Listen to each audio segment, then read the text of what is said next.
मुख्यमंत्री साहेबांना विनंती करतो, आम्हाला जरा बळ द्या, आम्हाला जरा बळकट द्या.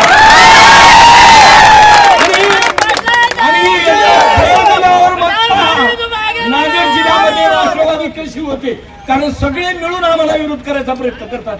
नेहमी हा प्रयोग या ठिकाणी यावेळेला तर इतका प्रयोग झाला दादा तुम्हाला सांगतो. पण ही बहादर जनता, ही एकमेव आमदार प्रताप पाटलाच्या शब्दावर आहे. तुम्हाला आमच्या सगळ्यांचं म्हणणं आहे की एकदा आम्हाला लाल दिवा बघू द्या, मग पहा या भागाचा विकास. तुम्ही अर्थमंत्री असताना आम्हाला एकदा 2000 कोटी रुपये दिले आणि हा भाग सुजलाम सुफलाम करण्याकरता तुमचं अतिशय योगदान आहे. तुमचे मनपूर्वक आभार. आणि आमच्या प्रवीण पाटलांनी किंवा साहेबांनी आपल्या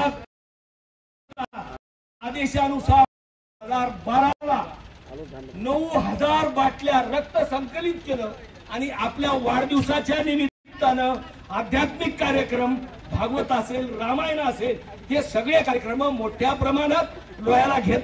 म्हणून याही आमच्या तरुण सहकार्यांना प्रवीण पाटलाला त्यांच्यावर 2-3 अन्याय झाला, आपल्याला कसा न्याय देता येते आणि एका आमची मनोमन सगळ्या मतदारसंघातल्या लोकांची इच्छा आहे, गोरगरिबाची, की प्रवीण पाटलाला एकदा पदात पाहू द्या. बस एवढंच मला यानंतर आदरणीय